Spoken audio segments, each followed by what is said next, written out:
My dear people, many people have sung about our plight, many people have written about our plight, many people have spoken about our plight, but unfortunately, we have not paid enough attention, if any, to any of them. Today, I add my voice to the powerful voices of the many who have come before me. Today, I challenge the many who are with me in the present. Today, I lay the foundation for the many who will come after me. Today, I seek to open the eyes of the many who are blind so that they can see. Today, I desire to wake up many from the deep slumber in which they have been for many years. When will we, as a people, say enough is enough to the pain, distress, and hardship we are going through? When will we rise and take our place in the world? When will we define the place we want to occupy in the world? Where is the promised land? Where is the land that we are supposed to occupy as a people? Where is the land that should rightfully, legally, and permanently house our people? Who has seen the promised land? Who will lead us to the promised land? When shall we get to the promised land? Shall we ever enter the promised land? When shall we occupy the promised land? Are we really walking to the promised land? My dear people, none but ourselves will take us to the promised land. My dear people, we must get to the promised land. My dear people, there is a promised land for us. My dear people, I strongly believe that one day we will not only get to the promised land but also occupy it, for that is where we legally, rightfully, and permanently belong. Now is the time to march to the promised land. Now is the time to move majestically to the promised land. Now is the time to rise and occupy the promised land. Now is the time to claim the land that belongs to us. Now is the time to occupy our collective niche in the world. Now is the time to be who and what we are. Now is the time to reclaim our lost identity as a people. Now is the time to stand up and fight for what we desire, deserve, and need. Ronald Reagan, the 40th President of the United States, once said, "America does what is in our best interest." As a people, we must do everything in our best interest. We must first define what is in our best interest. We must go after what is in our best interest. But what exactly is in our best interest? Do we really know what we want collectively as a people? When we come together, what exactly do we come together to do? When we come together, what exactly are we after? When we come together, what exactly is it that must not only bring us together but also keep us together? Which road should we take to get where exactly? Which road did our forefathers take?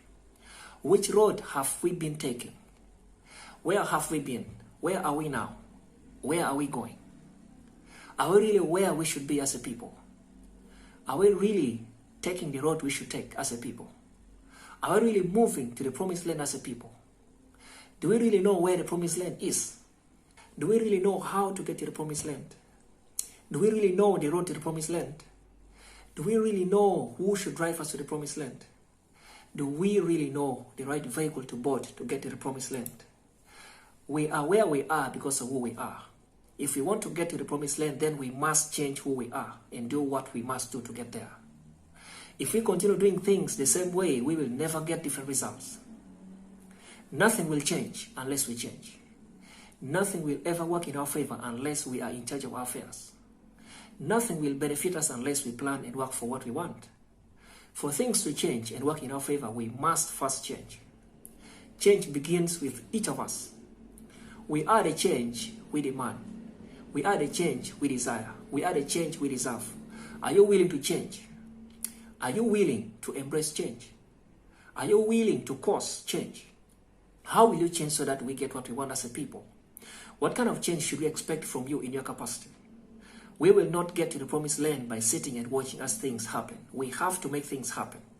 We have to be in charge of our affairs. We have to be our drivers. We have to be proactive in our collective pursuit of what we rightfully desire, deserve, and must get as a people. We have to define what we want. We have to pursue what we want. We have to sacrifice for what we want. We have to run after our destiny. We have to persevere for our destiny. We have to determinedly embrace, endure, and overcome our challenges for our destiny. Our destiny is the promised land. We must claim it, for no one will ever claim it for us. None but ourselves can drive us to the promised land. None but ourselves can get us to the promised land. None but ourselves can claim the promised land for us. Any vehicle whose driver is none of us will never get us to the promised land. We must therefore never board that vehicle. We must board only the vehicle whose driver is one of us. That one of us must be good-willed, well-intentioned and knowledgeable of the promised land, as well as the road to the promised land. Before you board any vehicle, find out where it is going. Before you board any vehicle, be sure it will take you to the promised land. Before you board any vehicle, know the driver as well as his intention. For an ill-intentioned driver, even if he's our own, will never drive you to the promised land. We have to be wise, careful and vigilant lest we are betrayed by our own people. We should be aware that our own people can betray us. We should be aware that the first enemy is always within. We should be aware that without the enemy within, the enemy without cannot do us any harm. I ask you here, are we really moving to the promised land? The answer is a big, capitalized, italicized and underlined no. We are nowhere near where we're supposed to be. We are nowhere near the promised land. We are nowhere near the road to the promised land. What then should we do? How can we get where we should be as a people? Where exactly are we supposed to be? Who should define where we should be? Who should do what to get us where we should be? Who should drive us there? Our sagacious elders always teach us that when the compound is on fire, even the woman can push away the roof of the shrine. Our compound is on fire. Unfortunately, we are watching on as the fire destroys our compound. For how long shall we watch as this fire destroys our compound? For how long shall we fold our arms and do nothing about the fire? For how long shall we be passive instead of active concerning our affairs? We must all come together and work together to put off the fire. The men, women, elders, youth, children must all come together to put off this fire before it burns our compound to ashes. Where are the men who will help in putting off the fire? Where are the women who will push away the roof of the shrine?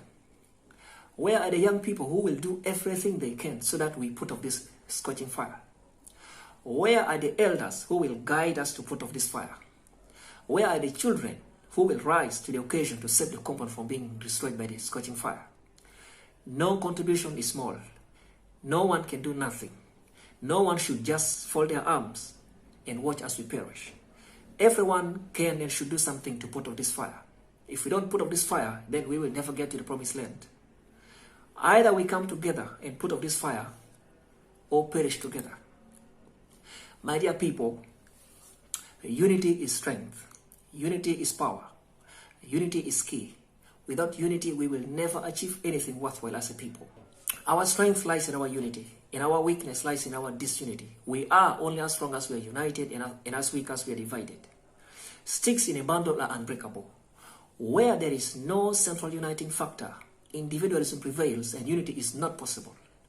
What is our central uniting factor as a people? Our people without any central uniting factor can never unite. Our unity must be practical. We must not just talk about our unity, we must demonstrate it. Unless we unite, we will never collectively progress as a people. Unless we unite, we will fight one another. Unless we unite, we will not see our common enemies. Unless we unite, we will be destroyed by our own people. Unless we unite, we will never thrive. Unless we unite, we will never get to the promised land. Our unity is our gateway to the promised land. It is our responsibility to unite ourselves. No one will ever come from any place and unite us as a people. Our unity begins with each of us where we are. How do you look at and treat your brother? How do you look at and treat your sister? How do you look at and treat your parents? How do you look at and treat your neighbors? How do you understand unity? How do you exhibit unity? How do you practice unity? United we stand, divided we fall. Our elders always teach us that if you want to go fast, go alone. If you want to go far, go together. It is upon us to decide whether to go fast or go far. It is upon us to decide whether to go alone or go together. It is upon us to decide whether to unite or be divided. We can choose our actions but not their consequences. We should therefore make proper choices whose consequences we are willing, ready and prepared to face. We should welcome every effort to unite us but resist vehemently every attempt to divide us. We must as a people have our common agenda. We must define our agenda. What is our common purpose? What is our vision? What is our master plan? What are our objectives? What are our long, middle, and short-term goals? What are our targets? What do we really want to achieve as a people? What kind of future do we want? What are we pursuing? as a people. We must define the future we want and strive for it with all our might in unity. Our common purpose should unite us. Our common purpose is our central uniting factor. Without our common purpose, we will never unite.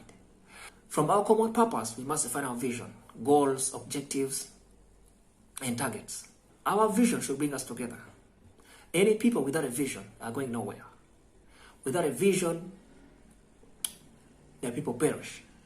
Without a vision, we are aimless. Without vision, we are purposeless. Without vision, we are fruitless. Without vision, we will perish.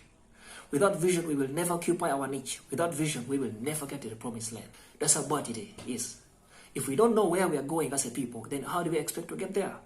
If we don't know where we are going, what do we expect to do to get there? If we don't know where we are going, how do we expect to get there? How shall we get to the promised land if we don't know where we're going? How shall we walk to the promised land if we don't define how we should walk? How shall we ever reach the promised land if we cannot define and do what we're supposed to do to get there? The promised land belongs to those who know where they're going. The promised land belongs to those who know what they want. The promised land belongs to those who pay the price for it. What prices are we paying for our promised land? What sacrifices are we making to get to our promised land? What are we doing to claim our promised land? Our future is in the promised land. What kind of future do we badly need as a people? Is our future really bright or dark? Is our future really secured? Who will secure our future? None but ourselves will secure our future. No one will ever come from any place and secure our future for us. No one. The power is in our hands to define the kind of future we want and strive hard for it. Who will define our common purpose? Who will define our vision? Who will define our goals? Who will define our objectives? Who will define our targets? Do we have any answer to these questions? Well, there is only one answer. Yes, only one answer to all the questions. None but ourselves can define our common purpose, vision, goals, objectives, and targets. We are the ones to pursue them till we realize them. What will be your contributions so that we realize our common purpose, our vision, our targets, and our goals? What will you do so that we define, pursue, and achieve our purpose, vision, goals, targets, and objectives? If you have no vision for your life, then your life is like a football match being played on a pitch that has no goal post. Imagine a car being driven at night without any light. How will the driver successfully drive that car? If you have no vision for your life, then you are just like a car being driven at night without any light. Just like the car can never successfully get to its destination, so can't you get to your destination. How can you get to an undefined destination in life? Which road should you take to get to an undefined destination? What must you do to reach an undefined destination? We must draw our master plan for the years to come and design the strategies with which we will realize the master plan. What must we do to realize this great, stupendous, and colossal master plan? We must labor, we must suffer, we must struggle, we must shed tears, we must sweat, we must bleed to realize our master plan. However, the results are worth the efforts. For every success attained in life, there is a price paid. We must pay the price for what we want as a people. We must make tough choices in tough moments. Desperate moments call for desperate measures. We are in a situation where we need to make desperate decisions. We need to make tough decisions. We need to make tough choices and go by the choices. But are we willing to suffer? Are we willing to labor? Are we willing to struggle? Are we willing to shed tears? Are we willing to bleed? Are we willing to sweat to get what we want? The promised land will be claimed through toil, sweat, tears, and blood. Now, when I talk of shedding blood, I don't mean we should and will kill anyone. No. What I mean is that we should sacrifice even our lives for what we want. If you haven't found what to die for, then you haven't found what to live for. In life, if you have not found what you can die for, then you haven't found what you should live for. We should live for what we are willing to die for and be willing to die for what we should live for. If you haven't found what to die for, then you haven't found what to live for. What is it that we should live for and be willing to die for as a people? The answer is the very reason why each of us was created. The answer is why each of us exists. The answer is why each of us is on earth. Put simply, our respective life's purposes. Your life's purpose is why you exist. Your life's purpose is what you live for. Your life's purpose is what you should be willing to die for. If you haven't found what to not only live for but also die for, then you haven't found your life's purpose. What is your life's purpose? For the respective purposes for which we exist, we must be willing to suffer. Suffering is the price to pay for greatness. In life, nothing is easy, nothing is difficult. There is a price to pay for everything. What price are we willing to pay for our prosperity as a people? No one will ever come from any place and do for us what we are supposed to do for ourselves under any circumstance, for whatever reason, in any setting. Sit not and do nothing for our people. Think not that you are safe, for none is safe until all are safe. Fold not your arms and do nothing. We should not allow other people to design for us our future. For only ourselves can best design, strive with all our might for and secure our future. Whatever is not designed by us is not designed for us.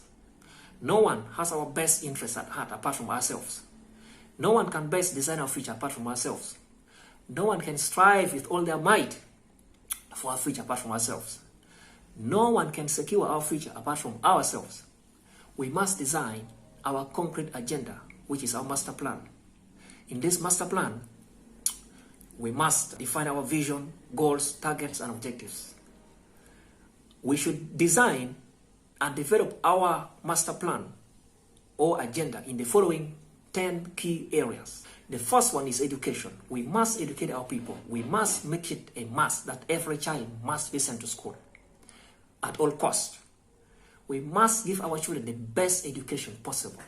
The greatest gift you can ever give your child is quality, holistic education. Anyone who is properly educated will be able to face the world on their own. If you educate someone, you have given them everything they need to survive in any part of the world, in any setting, and any circumstance. Education is life. He who deprives you of education deprives you of life. He who gives you education gives you life. He who educates you prepares you for life, in any setting, at any time, in any particular situation. Ignorance is the deadliest disease ever. The only solution to ignorance is the right knowledge. The right knowledge is acquired through quality holistic education. The quality education is attained both in and outside class. Your home is the most important school ever. By default, as a parent, you are the most influential role model to your children.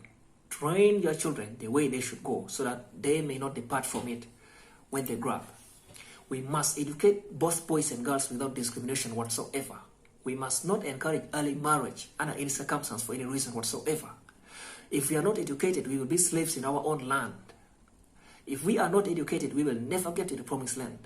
If we are not educated, we will never be in charge of our lives and affairs. We cannot afford to be slaves in our own land if we must really prosper as a people. We cannot afford to not get to the promised land. We cannot afford to not be in charge of our lives and affairs. I love the words of one of the founding fathers of the US, Benjamin Franklin, who in his wisdom, intelligence, and understanding said, "An investment in knowledge pays the best interest." What are we investing in our education? The education we need is the education that transforms our minds and makes us not only think but also do for ourselves. That education will make us self-reliant. That education will take us to the promised land. That education will make us be able to be in charge of our affairs. That education will make us leaders in different areas of life. That education will make us united. That education will make us global figures. That education will make us enlightened. That education will make us acquire the right knowledge, which is our bridge to the promised land. We must build and own powerful schools and education institutions. That way, it will be easy for us to be in charge of our education. We must build our libraries and store our knowledge for the future generations. We must have a reserve of knowledge, both physical and virtual, so that our people can access them from anywhere, anytime. We must always be in charge of our education if we must always be in charge of our affairs. We must educate our children in all fields. Who will go to the medical school for us? Who will go to the engineering school? Who will study arts for us? Who will join the law school? Who will go to the school of economics? Who will study agriculture for us? Who will study literature for us? Who will go to the school of psychology? Who will join the school of philosophy? Who will study business? Who will study culture for us? Who will study what for us? Who are those who will build educational institutions for our people?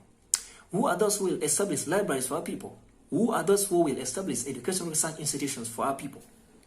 Who are those who will be our educational researchers? Who are those who will do what to educate our people? What will you do in your own capacity to educate our people? The second area in which we must design our master plan is health. The former British Prime Minister, Sir Winston Leonard Spencer Churchill, wisely said, Healthy citizens are the greatest asset any country can have. Health is power, health is value, health is wealth. No matter what we own, no matter who we are, no matter where we are not wealthy until we are healthy. We will not do anything unless we are healthy enough to do it. We must preserve our health at all costs. Therefore, we must build our hospitals and health facilities. We must send our children to medical schools, medical institutions, so that we have our medical practitioners whom we can rely on. Our health will be guaranteed only when we have our own medical practitioners. We will never be wealthy if we are not in charge of our health. Our children of goodwill must be in the health system. Who are those who will send their sons and daughters to the medical school? Who are those who will build hospitals for us? Who are those who will lead us in medical research? Who are those who will establish medical research institutions? Who are those who will do what to make sure our people are healthy? What will you do in your own capacity to promote the health of our people? The third area in which we must design our master plan is business. We must be a global economic powerhouse as a people. We must raise powerful businessmen and women who will occupy strategic global positions.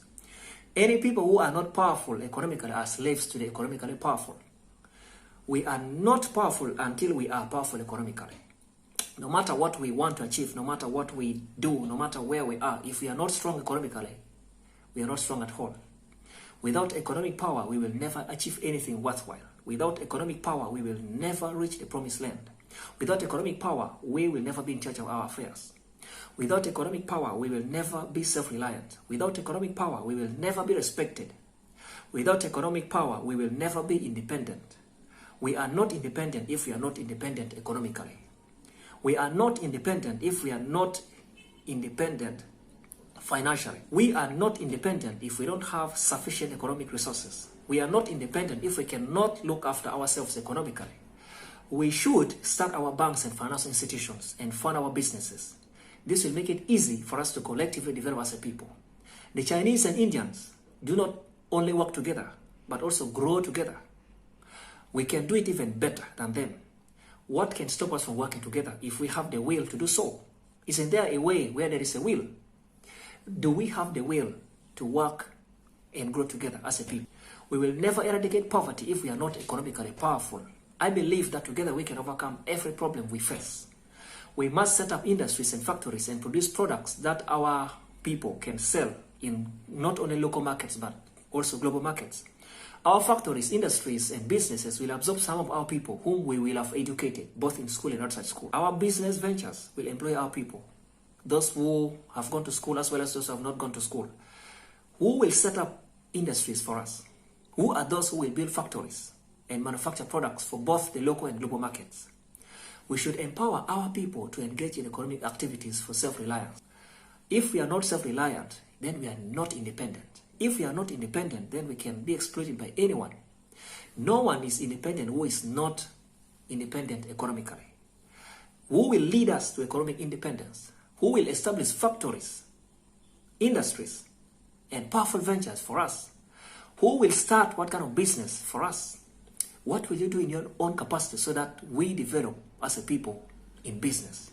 The fourth area in which we must design our master plan is culture. As a people, what are our values? As a people, what are our virtues? As a people, what are our principles? As a people, what are our philosophies? What has happened to the values, virtues, and principles that guided, preserved, and protected our forefathers? What went wrong? Where? How? Do we really understand our culture anymore? What has happened to our language? What has led to the erosion of our culture? The fastest way to destroy our people is to destroy their culture.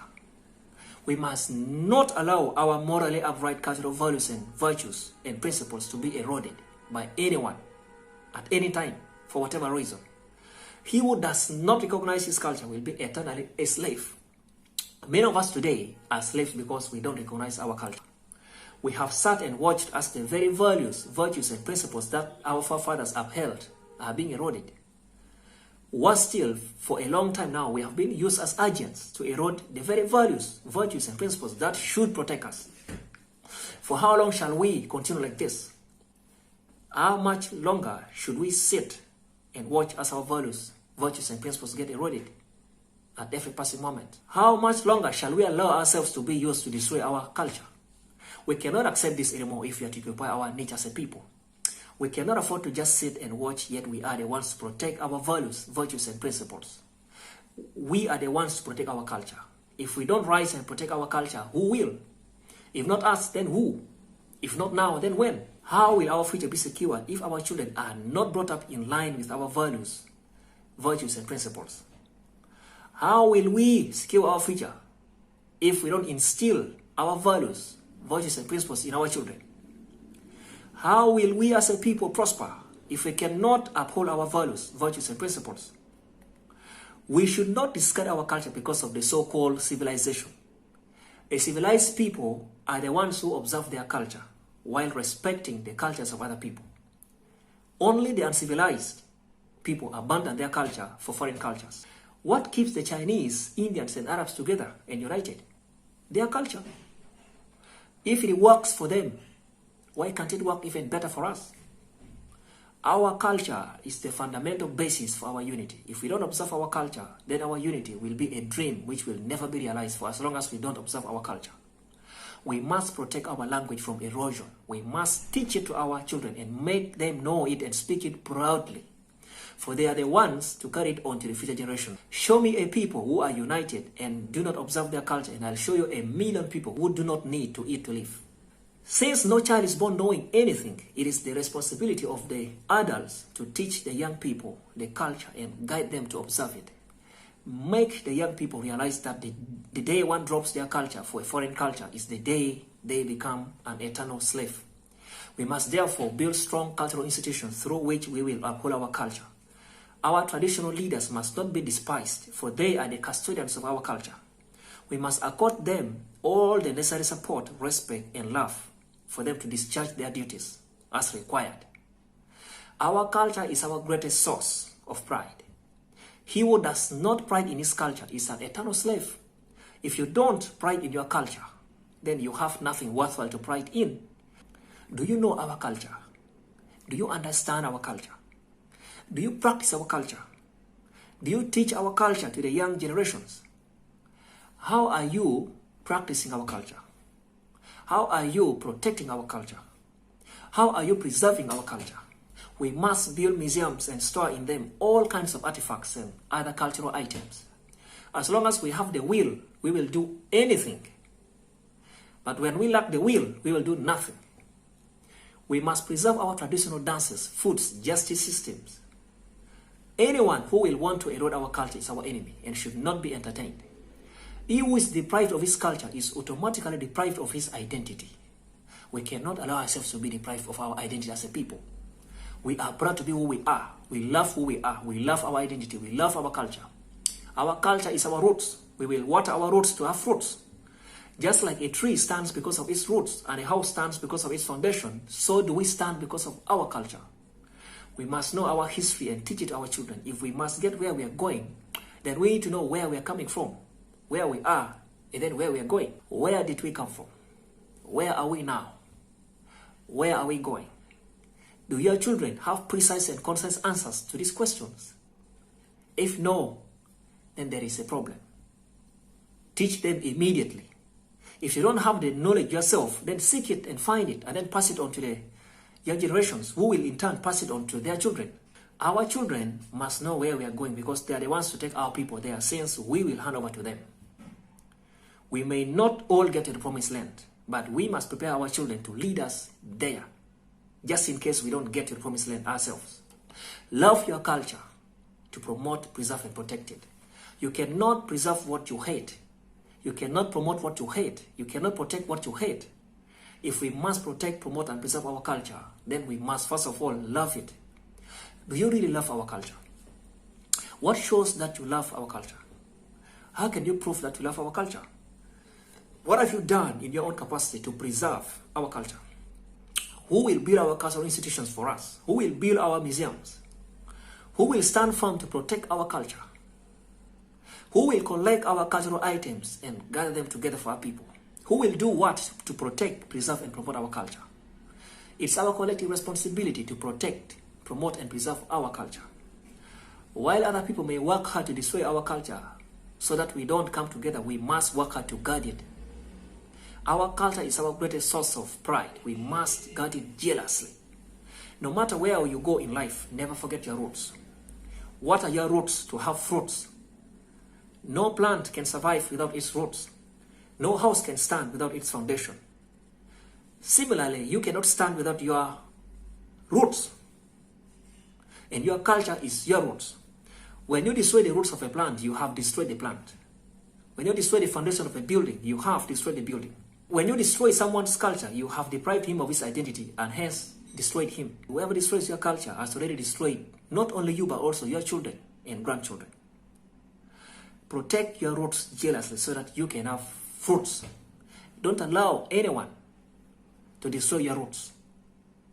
Protect your culture. Protect our culture at all costs. That is our roots. We shall not stand if our culture is eroded and destroyed. The fifth area in which we must define our master plan is agriculture and land use. We are blessed with fertile land. Glory to God. However, it is very unfortunate that we are selling the very land we must protect jealously in the name of fighting poverty. Yet we should use that land to generate resources with which we should overcome poverty and every other problem we face. You cannot overcome any problem by losing the very resources which you must use to overcome the problems. We cannot overcome poverty by losing our land, which we must use to eradicate poverty.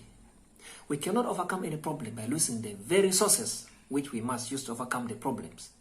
We should educate our people on land use, just like you cannot become satisfied by losing the very food you must eat to be satisfied. So can't we ever overcome any problem by losing the very resources which we must use to overcome the problems. History has no record of anyone who has ever lived in air.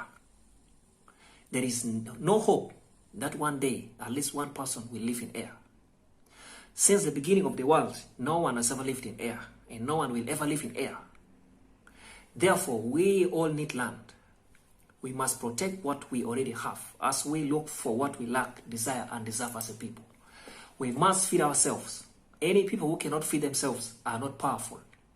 Whoever puts food on your table will dictate how you should live your life to a greater extent. As a people blessed with fertile land, we must grow our own crops and feed ourselves. It's a big shame if a people gifted with fertile land cannot feed themselves. It is a total disgrace if we cannot use our land to take care of ourselves. It is unfortunate if we cannot maximize our land. We must invest heavily in commercial agriculture. Land is the most important factor of production. All development takes place on land. We must not sell our land but use it to generate resources with which we will solve our problems. What are you doing with your land? Do we have policies in place on land use? Just like our forefathers preserved land for us, so should we preserve the land for the future generations. Land must be used and preserved. Many people are eyeing our land. We must be vigilant. We must be wise. We must be careful. We have our land, they need it. We have it, they need it. They want to do everything they can to take our land. We must do everything we can to protect our land. While other people strive hard to take away our land, we must strive hard to protect it. If you sell your land to aliens, then you will have betrayed our people. Sell not your land to aliens, for they will make you a slave in your own land. Trade not your precious land to the aliens, otherwise we will never occupy the promised land. Surrender not your land to the aliens for any reason whatsoever. We are the captains of our souls and the masters of our fate as a people. We cannot sit and watch as our land is taken away by aliens. If we sell our land, then we will become slaves in our own land. What in life is worse than being a slave in your own land? It is rather unfortunate that we are becoming slaves in our own land. We should not accept that anymore. We must bring an end to slavery in our own land. Who are those who will protect our land? Who are those who will see to it that our land is ours? Who are those who will make sure we use our land sparingly? If we don't protect our land, then we will never get to the promised land. We must start our commercial farms and grow crops and raise animals while targeting the world markets. We can grow crops, rear animals, and trade with the world and become a global economic powerhouse. The power is in our hands. What will we do with that power? Who are those who will start farms and rear animals and grow crops for the world market? Who are those who will train our people the sustainable agricultural practices so that we can be self-reliant? Who are those who will teach our people the land laws and policies so that our people are knowledgeable about the laws? Who are those who will make sure our land is not sold and misused? Who are those who will make sure our land is not idle? For when the land is idle, it attracts those who want to take it away from us. Watch your land and work it. Let it not be idled and unutilized. Otherwise, you will soon lose it. A very hungry lion is moving around looking for land to devour. Its thirst for land is unquenchable, and its hunger for land is insatiable. May you not be a victim. Some people will understand and act now. Some people will understand but not act now. Some people will understand when they are already victims. Either you protect your land now or lose it soon. Register your land with the relevant authorities and get the relevant land documents. Do the needful urgently. Protect the land to claim the promised land. A word is enough to the wise. Get the land documents and keep them. Register your land, get the land titles so that you are legally the owner of your land. The sixth area in which we must design our master plan is leadership. Leadership is a solution to every problem. We must raise great leaders in all aspects of life who can lead us to realize our vision, master plan, goals, targets, and objectives. We need leaders in business. We need leaders in education. We need leaders in health. We need leaders in agriculture. We need leaders in culture. We need leaders in political offices. We need leaders in all areas of life. We must target those top offices and plant our children there. Then we will be in charge of our affairs and consequently our destiny. Without good leaders, we shall never get to the promised land. We need leaders, not politicians. Politics creates problems. Leadership solves the problems. Politics will never solve any problem because it thrives only where there are problems. Politics is not designed to solve any problem, but leadership is designed to solve problems. If politics solved problems, it would lose credibility and cease to exist. If leadership never solved any problem, it would lose meaning and cease to exist. We need leadership, not politics. We don't need politics at all. We need leadership with all our might. Who are our leaders of today? Who are those who will rally us to fight for what we want as a people? Who will sacrifice for the people? Who will lead us to the promised land? Who will go ahead of us and exhort us to follow him? We are the leaders we seek. We should manifest the great leaders hidden within us. Nobody will ever come from any place and lead us to our destiny. We are the ones to lead ourselves to our destiny. We are the ones to lead ourselves to the promised land. We are the ones to lead ourselves to get whatever we want as a people. Who will lead us in business? Who will lead us in education? Who will lead us in the health sector? Who will lead us in culture? Who will lead us in agriculture? Who are those who will hold our hands and lead us to the future we desire? Who are those who will groom the young people to become future leaders? Who are those who will mentor others to lead? Who are those who are to be mentored? When I talk of mentorship, I remember the wise words of the great Nelson Mandela, who said, "The young people of today are the leaders of tomorrow." The words are true today as they were even before Mandela spoke them. If we don't invest in the young people, we are doomed. Any society that does not invest in the young people has a dark future. If we invest in the young people, we will raise future leaders. Otherwise, we will raise future slaves. Who in his right mind wants to be a slave? Who in his right mind wants to raise future slaves?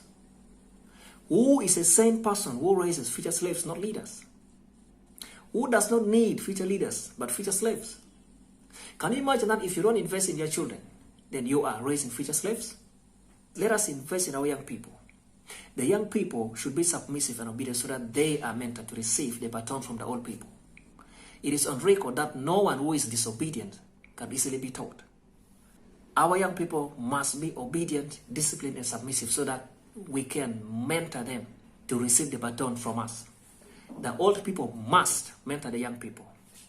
By mentoring the young people, we secure our future. We must secure our own future, ourselves. No one will secure our future for us. To secure our future, we need good leadership. If we don't mentor the young people, then we must forget about the promised land.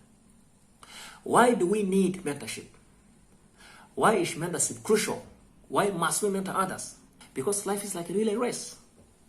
Life is like a relay race. One generation runs and hands over the baton to the next generation. In a relay race, one person runs and hands over the baton to another person who does the same. However, before you hand over the baton, you must prepare well so that you successfully hand it over. Before you hand over the baton, you must properly prepare the person who will receive it from you so that it does not fail. Before you hand over the baton, both you and the one to receive it from you must adequately prepare. Are you prepared to hand over the baton? Are you prepared to give the baton to another person? Are you prepared to release the baton to another person who should take over from you? The person who should receive the baton from you must also be prepared properly. Otherwise, he can fail. In a relay race, none is successful until all are successful. Hence, teamwork is very important. And leaders build teams of committed people around them with whom they execute their activities. If you don't prepare other people to take over from you, then your venture could die with you. Many companies, ventures, and organizations have died with their owners because the owners did not mentor people who should receive the baton from them. Mentorship guarantees continuity. Don't die with the baton in your hands. Hand it over in time.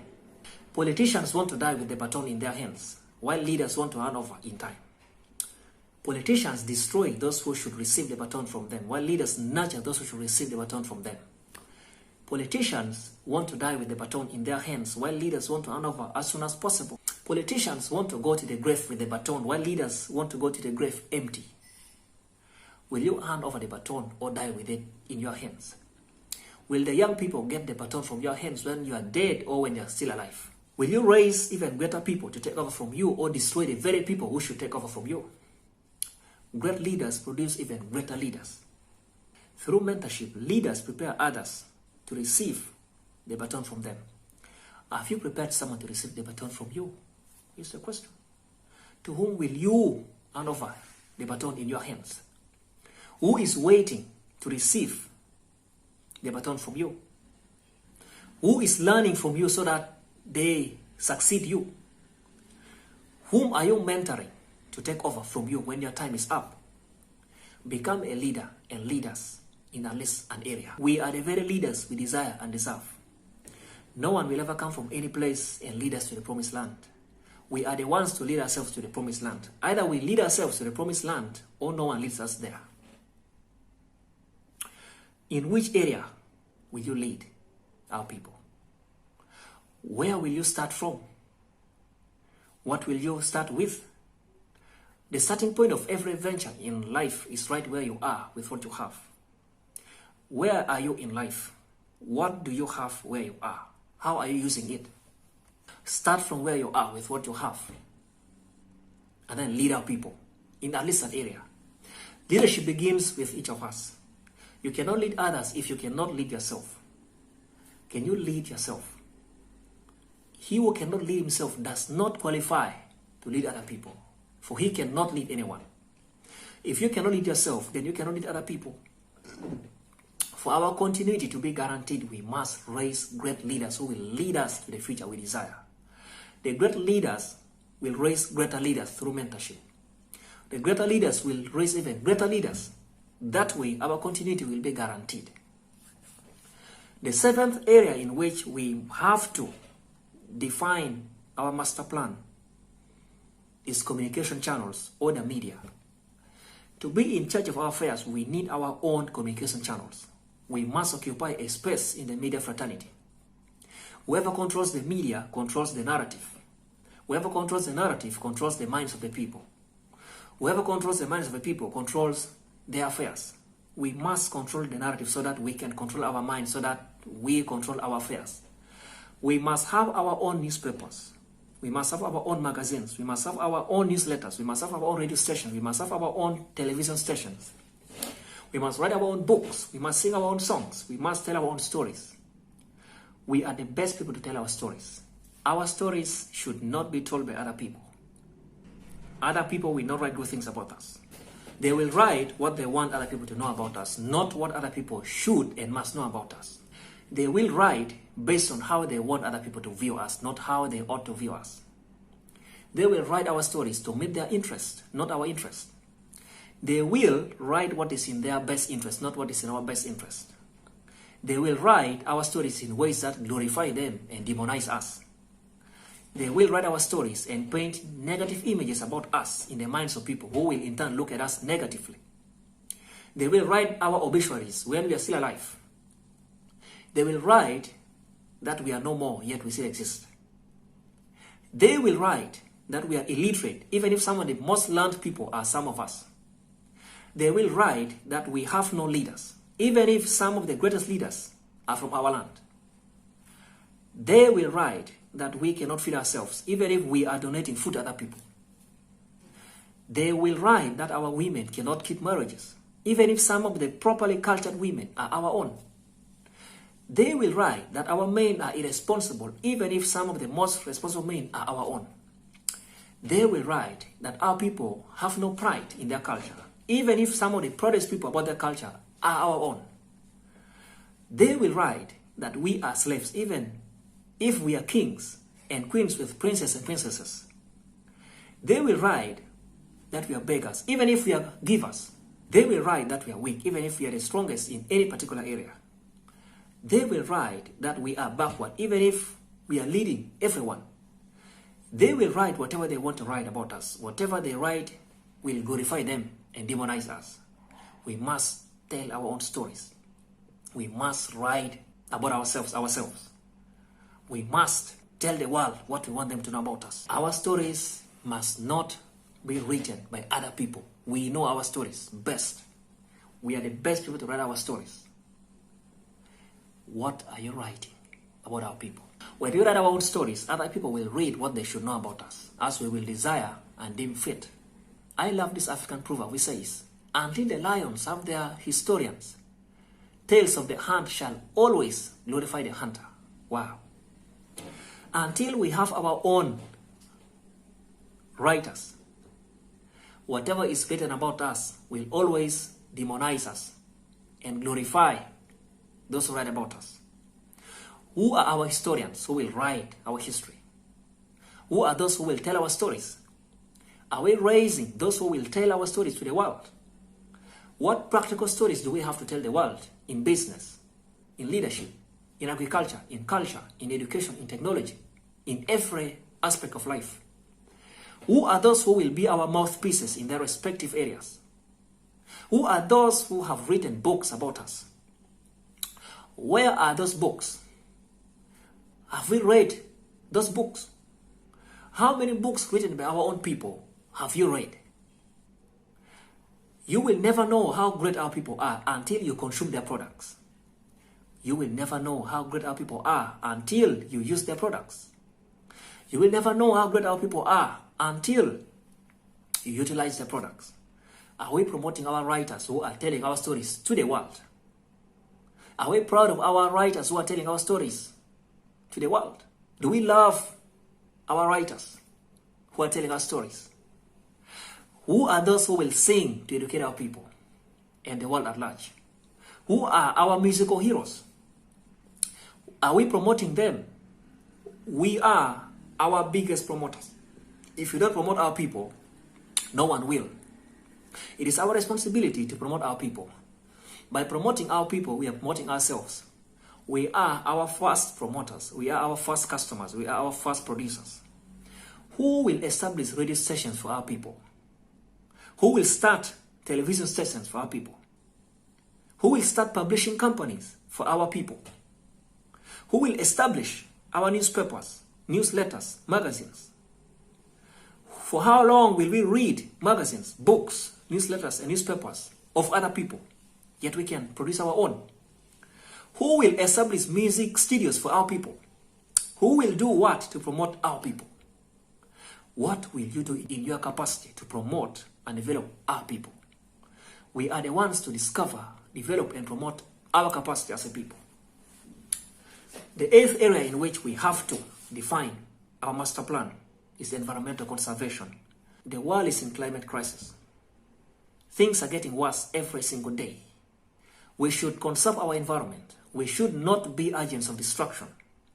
We should plant trees of different types and varieties. We should make our land green again. That way we will be conserving our land while at the same time investing. Land must not be idle. We must work it to its full capacity. Let's make our land green again. We should not destroy our environment. We should strive to achieve sustainable development. We should do everything while being mindful of the environment. We should have environmental protection policies in place and teach them to our people and guide them to observe those policies. No one will conserve our environment for us. Nobody. No matter what happens. No one will make our land green for us. Nobody, no matter what happens. No one will protect our water bodies for us. Nobody, no matter what happens. No one will protect our wetlands for us. Nobody, no matter what happens. No one will establish forests for us. Nobody, no matter what happens. No one will conserve our wildlife for us. No one. No one will do anything for us. We are the ones to do everything for ourselves. Are you ready for the task? Charcoal burning must be regulated. We must not sit and watch as our environment gets destroyed through charcoal burning. We cannot allow that to happen.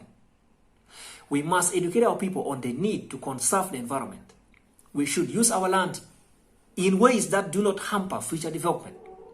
We should not waste the very land that our future generation must use when we are gone. If we don't conserve our land, then we must forget about the promised land. Who are those who will teach our people environmental conservation measures? Who are those who will lead the campaign to make our land green again? Who are those who will guide our people to protect our environment? Who are those who will teach our people sustainable land use policies?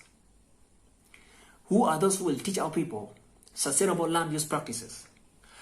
Who are those who will donate seeds and seedlings to our people so that they plant them? Who are those who will establish forests? Who are those who will rally our people to join and own the campaign to make our land green again? Who are those who will teach our people the importance of conserving our environment? Who are those who will decampaign irresponsible cutting of trees? Who are those who will teach our people to first plant trees before cutting any? Who are those who will encourage our people to plant and plant and plant, but not cut and cut and cut? Who are those who will set up demonstration gardens, farms and forests for our people? Who are those who will labor, sweat and sacrifice so that we make our land green again? We are the ones to do the job. Nobody will make our land green again, apart from ourselves. No one will ever do it for us. No one will make our land green again, apart from ourselves. We have to wake up and do the job and make our land green. We have to make our land green again. We can't make our land green again. If we don't conserve our environment, then we are doomed. If we don't conserve our environment, we will never get to the promised land. If we don't conserve our environment, we are finished. What will you do so that we conserve our environment? What will be your contribution to this noble cause?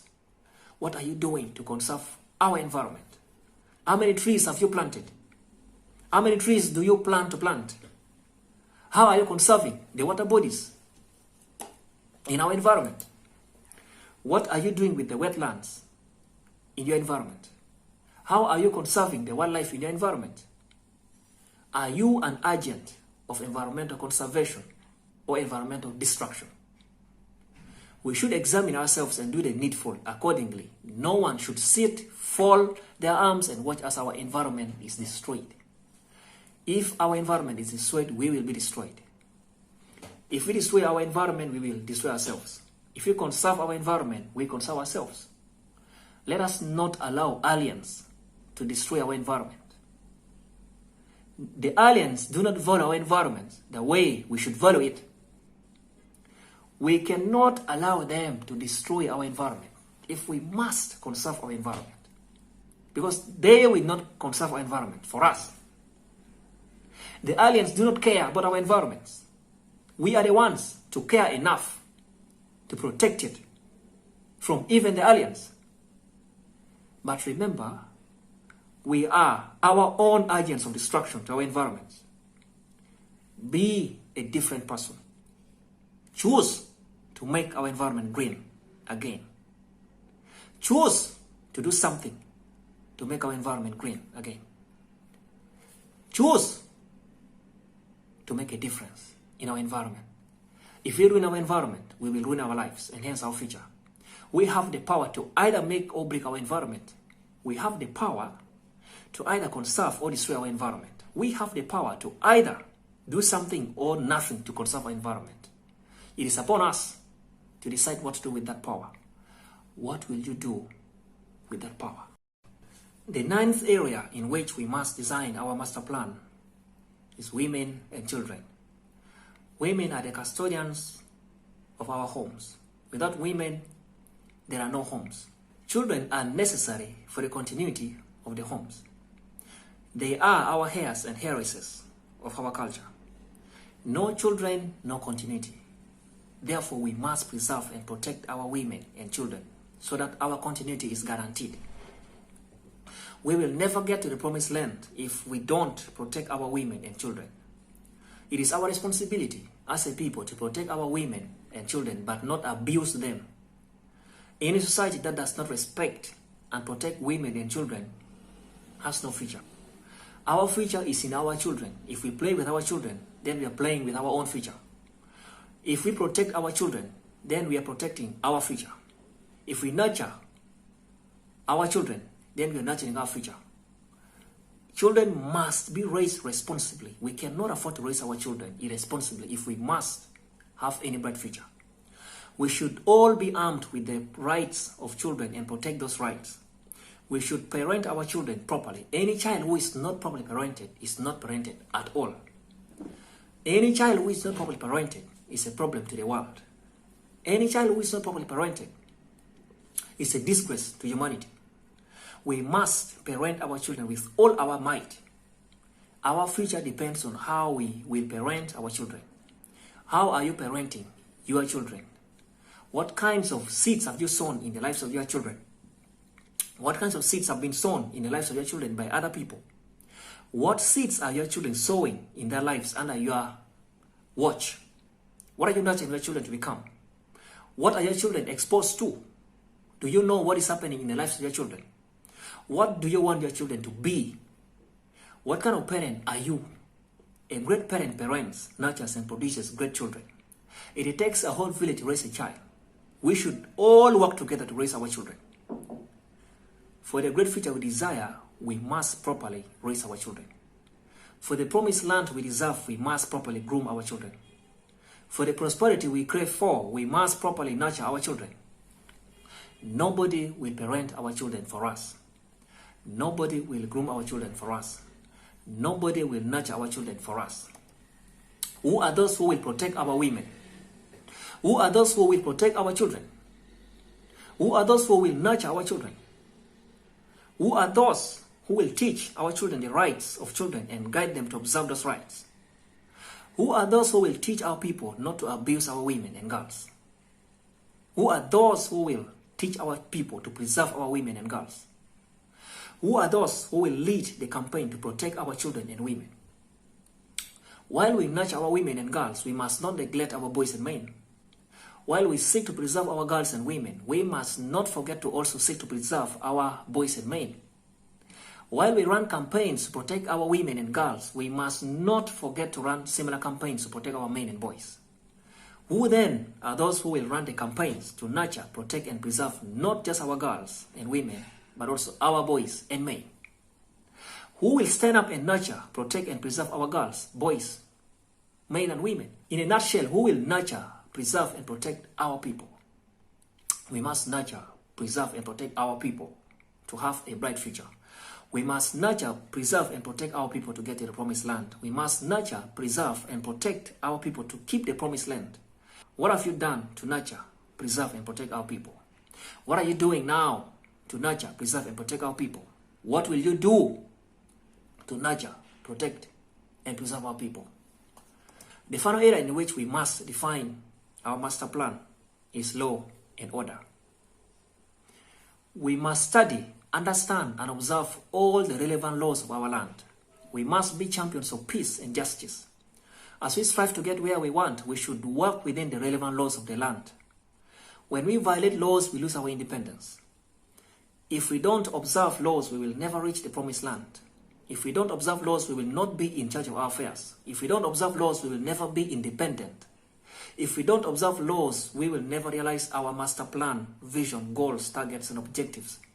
If we don't observe laws, we will be slaves in our own land. We must live orderly, peacefully, and be properly organized. Observing laws will make us organized and orderly. Laws are necessary for justice, peace, and order to prevail in any society. We cannot afford to disobey laws if we must get what we want as a people. We must raise responsible, law-abiding people. We must enforce strict laws in our families so that we can raise responsible children. We must have powerful guiding principles, values, and virtues that we live by. We must make sure we live by laws. We must make sure we fully understand the laws of the land. We must make sure we are never ignorant of the laws of the land, because ignorance is no defense. In this information age, no one has any right to be ignorant. In this information age, ignorance is a choice. In this information age, ignorance has no place in our lives. Do you know the laws of the land? Do you live by the laws? Do you teach others the laws and encourage them to observe them? Who will teach our people the laws of the land? Who are the lawyers who will interpret the laws of the land for our people so that they may observe them? Who are the lawyers who will explain the laws to our people so that they understand them? Who are the lawyers who will break down the laws to our people so that they can comprehend them and live by them? Who will set up law firms for our people? Who will stand for our people in courts? Who are our lawyers? No one will stand for us if we don't stand for ourselves. Will you stand for our people? Will you defend our people? Will you protect our people? Will you represent our people? Will you always be there for our people? What will you do to protect our people? What will you do to make sure our people are guarded? What will you do to make sure our people are defended? My dear people, those are the 10 areas in which we must define our master plan. They are the 10 major areas in which we must at all costs define our master plan. For us to define our master plan and realize it, we must love one another. Love must prevail in our midst. Without love, we will never come together. If we don't come together, we will never work together. If we don't work together, we will never achieve what we desire. Alone, we can do so little. Together, we can do so much. Alone, we can achieve so little. Together, we can achieve so much. Together, we can achieve what we cannot achieve when we work individually. Without love, we shall never prosper as a people. Without love, we will fight each other. Without love, we will never realize that we need each other. Without love, we will destroy one another. Without love, we will be used to bring down our own people. Without love, we will never be constructed to our own people. Without love, we will suffer. Without love, we will be slaves. I love this very powerful African proverb that says, if two brothers fight to death, a stranger inherits their properties. We cannot allow strangers to inherit our properties. In love, we will protect our properties and use them for our own good and prosperity. Therefore, let love prevail among us. Let love unite us to pursue our vision. Let love bring us together to pursue our master plan. Let love make us chase our goals. Let love inspire us to collectively go after our targets. Let love motivate, empower, and cause us to move forward. Let love make us collectively run after our destiny. Let love push us after our objectives. Let love be an unbreakable cord that binds us together. Let love keep us together to march to the promised land. Let love reign among us. Let love reign in our midst. Let love define us. Let love dwell among us. Let love reside in our hearts. Let us love one another and work together for our prosperity. Let love be the chain that drives us. Let love be the link that keeps us together. I passionately love this Kiswahili proverb that says, when the locusts are fighting, it is the joy of the hawks. Because if they kill each other, then the hawks get the food easily. Let us not allow the hawks to make us fight one another. Let us not allow the hawks to get any food from us. Let us not allow the hawks to make us hate one another. Let us not allow the hawks to make us betray our own people. The hawks cannot make us fight one another without our consent. The hawks cannot stop us from loving each other without our consent. The hawks cannot stop us from uniting without our consent, for we can unite anytime we want. The hawks cannot stop us from claiming the promised land without our consent. The hawks cannot disorganize us without our consent. The hawks cannot stop us from moving forward without our consent. The hawks cannot prevent us from achieving our targets, goals, vision, master plan, and objectives without our consent. The hawks cannot make us harm one another without our consent. We must resist vehemently any attempt by the hawks to disunite us. Without our consent, the hawks have no power over us. The hawks understand that our power lies in our unity and our weakness lies in our disunity. If we don't keep united in love, then we will have handed ourselves over to the hawks as food. We should not be so blind, dumb, and foolish that we fight, destroy, and even kill our own people. We are parts of the same body. If any part of a body is not performing its functions, the whole body will not be fine. Don't let us down. Don't let our people down. Don't betray us. Don't disappoint us. Don't frustrate us. We are counting on you. Our people count on you. We count on you as a people. Think of our people as a body. We are the parts of the body. Whoever attacks any of us attacks all of us. Whoever harms any of us harms all of us. Whoever threatens any of us threatens all of us. If someone attacks your leg, he has attacked your whole body. If anyone attacks any of us, he has attacked all of us. Therefore, all of us must fight back to protect ourselves. Do not be in your comfort zone. If today they are attacking your brother, don't fold your arms. Tomorrow they will attack you. When they come for your brother today, defend your brother. When they come for your neighbor, defend your neighbor. When they come for your friend, defend your friend. Tomorrow they will come for you and they will defend you. If you don't defend anyone today, who will defend you tomorrow? Defend your sister today so that she can defend you tomorrow. Defend your brother today so that he can defend you tomorrow. Defend your neighbor today so that he can defend you tomorrow. We are parts of the same body. We cannot destroy one another. We cannot kill one another. We cannot fight one another. We are supposed to protect one another. Never allow yourself to be used to destroy our people. We should be one another's keeper. Be your brother's keeper. Be your sister's keeper. Be your own keeper. You are your first keeper. Do you love your neighbor as yourself? Do you love yourself? Are you your brother's keeper? Do you look after your sister? Do you keep yourself from danger? We will not fight one another. We will love one another. For only then can we work together. We will not allow the hawks to get any food from us. What is common to all of us is more important than all our individual differences combined.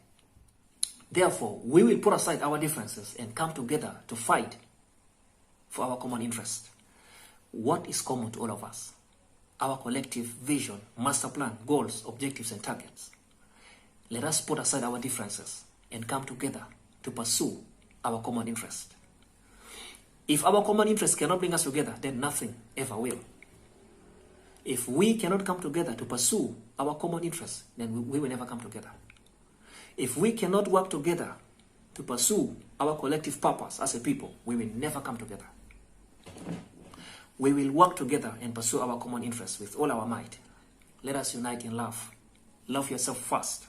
If you love yourself, you will love your neighbor. If you love your neighbor, you will live with them. If you live with them, you will work with them towards a common purpose. Where there is love, there is peace. Where there is peace, there is progress. Where there is progress, there is prosperity. My dear people, we need action to realize our master plan. We may have the most powerful plans ever, but if we don't act on them, they are as good as useless. A plan without action is just a plan. A dream without action is just a dream. A target without action is just a target. Action is the link between a dream and reality. Many words have been spoken. Many words are being spoken. Many words will still be spoken. But the words will remain only words if we don't act on them. We must act on our plans to get the results we want. We must speak and then act on what we speak. Without action, we will never get any result. No result will come to us on a silver plate. No result. We shall never get any result on a silver plate. We have to get out of our comfort zones and do what we must do to get the results we desire and deserve. We will get to the promised land. Don't be left behind. Join the wagon and let us travel together to the promised land, where we will enjoy milk and honey. The journey to the promised land is a worthwhile journey. The journey will not be easy. The journey is not for the faint-hearted, neither is it for the weak and timid. The journey is not for the cowards. The journey is for the strong-hearted. The journey is for the brave. The journey is for those who persevere and sacrifice. The journey is for the determined, visionary, focused, resilient, hopeful, and faithful souls. I see the promised land. Yes, I see it. I can see the promised land. As long as we correctly and timely do all we are supposed to do, we will get to the promised land. The promised land awaits us all. In wisdom, knowledge, and understanding, we must walk intelligently, diligently, and persistently to the promised land.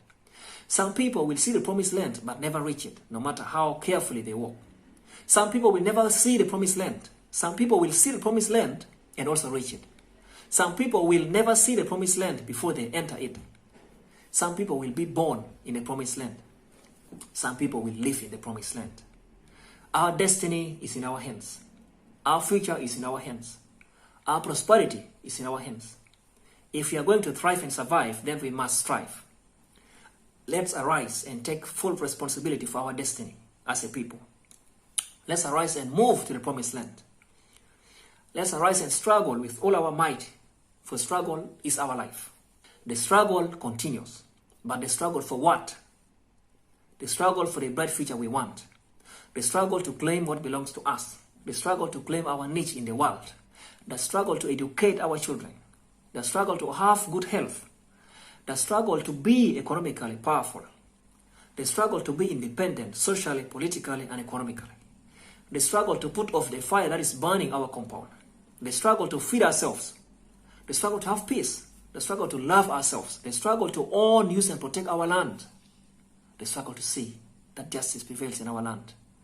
The struggle to have good leadership as opposed to politics.